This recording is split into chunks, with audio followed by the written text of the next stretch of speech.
Ano nakakahiya? Wala namang masama sa pagiging bakla ni Kuya eh. As long as provide niya lahat ng pangangailangan mo. Wala nakakaya? Pero sa akin meron. Hindi ko na nakikita, ha?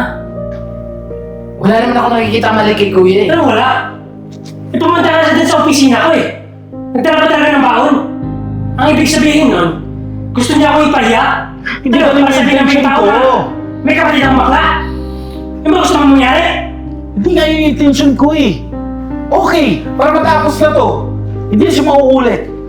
Hindi mauulit. Excuse me. Andito ba si Francis? Sino ka naman bakla? Kapit mo! Nakapasok ka dito, bawal bakla dito sa office namin. Ako yung kapatid niya.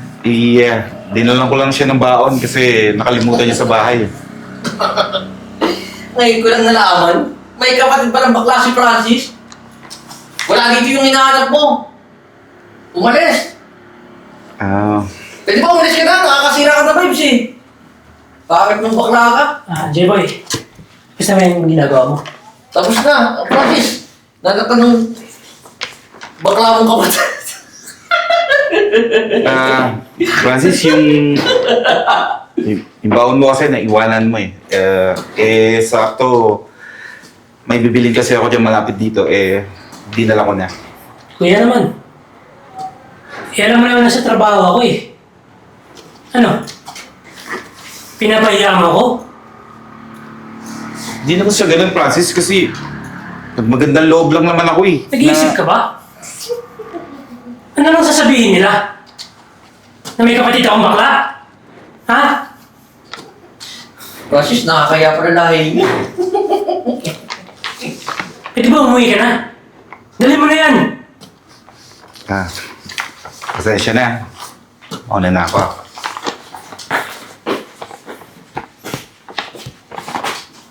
Francis, ano ba yun? Hindi mo naman sinabi sa akin na may kapatid ka pa ng bakla. Tapos dinadala ka pa ng baon. Alam mo, lalaki mong tao, chismoso ka. Pwede ba gawin mo na yung trabaho mo? Natawa lang ako, Francis, kasi baka mamaya malapit ka na rin maging bakla. Hi, sister! Nakakaya yun, kasi.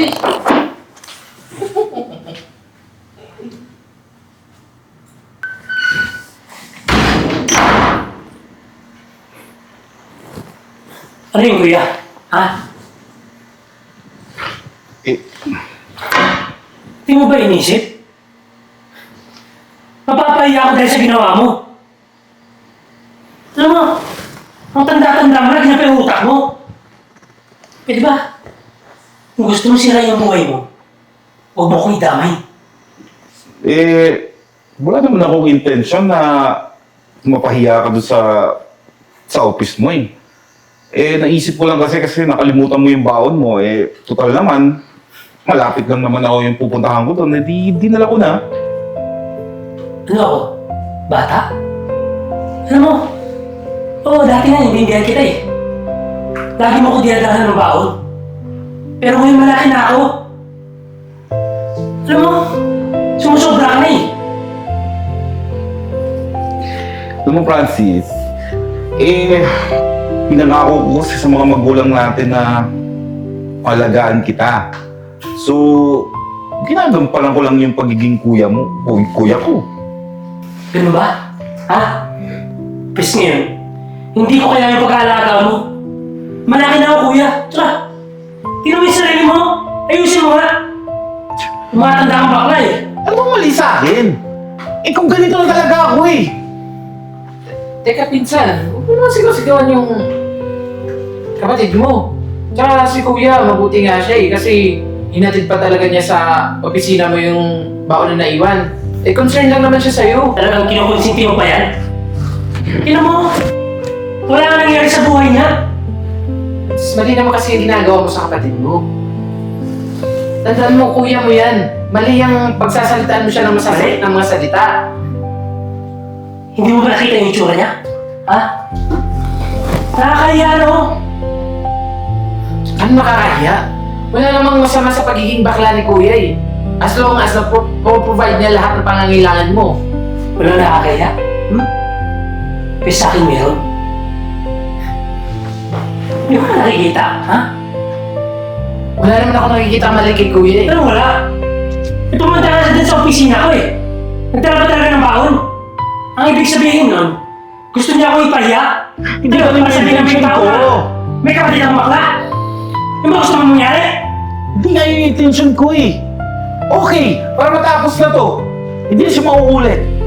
Hindi mauulit. Tsaka ikaw, alalahanin mo ha.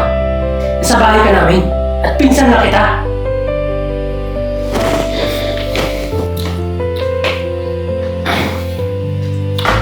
Kuya, pasensya na yung kapatid mo ah. Pero, hayaan mo. Susubukan mong kausapin na ipapaintindi ko sa kanya na wala mali sa'yo. Swerte nga niya eh, kasi meron siya kapatid na kagaya mo. Naku, Jay. Sanay na ako. Naku pa naman alam na hindi niya ako tanggap kung ano ako eh. Ako, basta ako, tanggap kita kasi pinsan kita eh.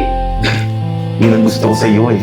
Kaya pinsan, meron lang ako kukunin na gusto ko patikim sa yung bago kong menu doon sa restaurant na pinagtatrabahuan ko. Sandali lang. Masarap ba yan? Oo naman! Bakla ka rin? Matagal pa?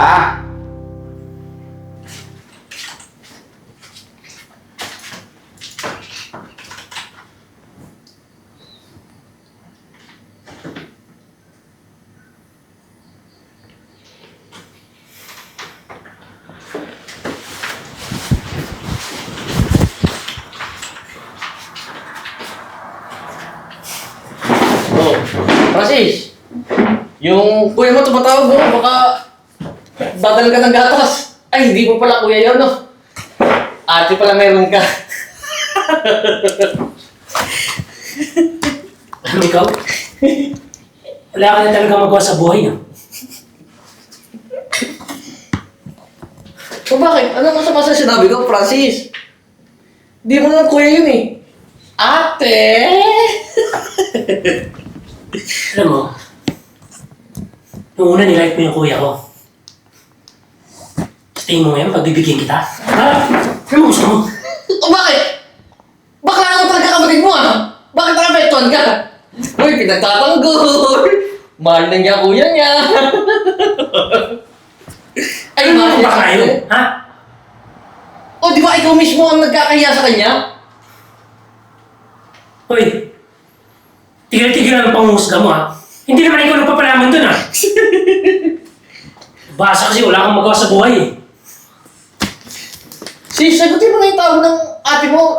Ikaw naman, dadala ka na nga ng gatas dito. Eh di ba? Tigilan mo na ako. Tsaka hindi ko naman kinukonsita na maging bakla yun ha. Tingin ko, malapit ka na rin eh.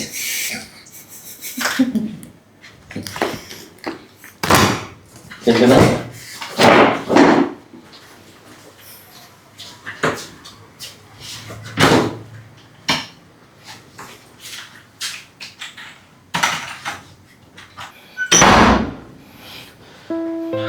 Pinsan, mabuti naman andito ka na. Ano? Kanina pa kasi kita tinatawagan eh, hindi ka kasi sumasagot. Meron ka kasing dapat malaman. Yung kuya mo, nasa ospital. Hindi mas mabuti. Dapat ka namatay na yun eh. Para wala nang palumulin dito sa bahay. Tsaka, para wala na rin akong kapatid na bakla. Pinagsasabi mo? Pinsan, kilabutan ka nga sa mga sinasabi mo? Alam mo bang nag-aagaw buhay yung kapatid mo sa ospital? Tapos ganyan yung sasabihin mo? Ano ba gusto mo? Ha? Gusto mo puntahan ko siya doon? Ha? Umiyak ako sa harap niya? Bakit ba ganun na lang yung galit mo sa kanya? Hindi mo ba naisip? Na kung wala siya, wala ka sa kung anumang meron kang trabaho ngayon. Nang dahil sa kanya nakapagtapos ka? So ganun. May utang na loob ako sa kanya. Eh wala din ibang ginawa eh. Kundi pahiyain ako. Alam mo, ikaw naman itong walang respeto eh. Bakit? Nire-respeto mo ba yung kapatid mo sa harap ng maraming tao? Di ba kinakahiya mo siya? Wala kang ibang ginawa kundi ikahiya yung kapatid mo. Alam mo, sobrang swerte mo nga sa kanya eh. Kasi alagang-alaga ka niya. Minamahal. At proud na proud siya sa'yo. Tumingin ka sa akin. Makinig ka. Alam mo ba kung bakit ka nakapagtapos? Kahit na naghihirap kayo dati? Ha? Gusto mong malaman? At gusto mo rin bang malaman kung bakit siya nasa ospital ngayon? Dahil may sakit siya. At may talim na yung buhay niya. Nung college ka, nangangailangan ka ng tuition mo, di ba? Pambayad mo. Walang-wala kayo nun. Sinabi sa akin ni Pinsan na binenta niya yung isang kidney niya para lang may pambayad sa tuition fee mo. Kaya ito, ngayon, na isa na lang yung kidney niya, limitado na lang yung kilos niya. Anong ginagawa mo sa kanya? Pinapahirapan mo. Sinasaktan mo. Imbes na itrato mo ng tama, anong ginawa mo? Binaliwala mo.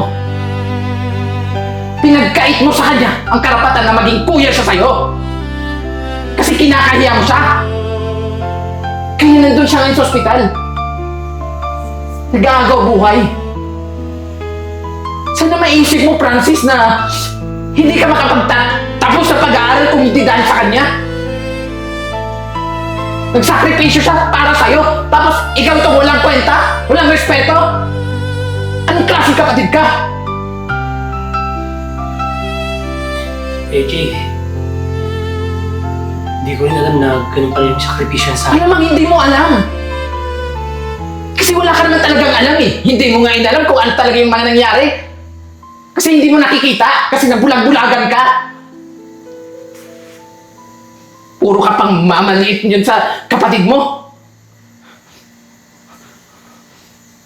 Ano? Tatandaan mo, Francis.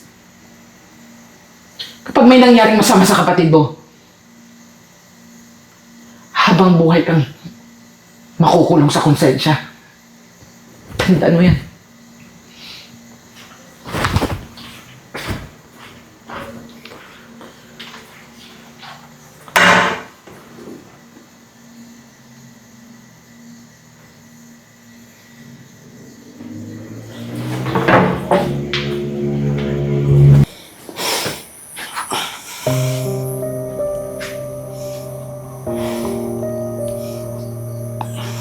Kuya,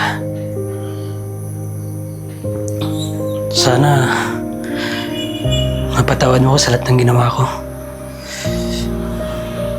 Alam ko naman na marami din akong pagkukulang bilang kapatid mo. Pasensya ka na kung kinakahiya kita. Di ko rin alam na malaki pala yung sakripisyo mo nung nag-aaral ako. Kuya naman, huwag mo naman akong iwan, tsaka alam mo naman na sanay na ako kapag nandyan ka, di ba? Hayaan mo pag magaling ka na, babawi ako sa'yo. Kuya? Asis. Kuya, mabuti naman. Nagising ka na.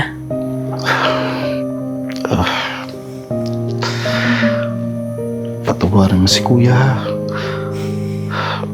Hindi ko naman gustong ipahiya ka eh. Patawarin mo ako sa lahat ng ginawa ko sa'yo. Hindi, Kuya. Hindi mo kailangan humingi ng tawad sa akin. Ang totoo niyan, dapat ako humingi ng tawad sa'yo eh. Dahil mali yung ginawa ko. Basta, ito lang tatandaan mo.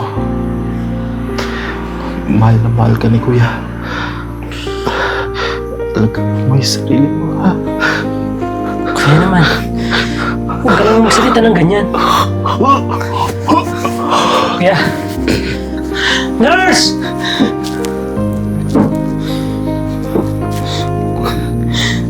Patawarin mo ako, Kuya.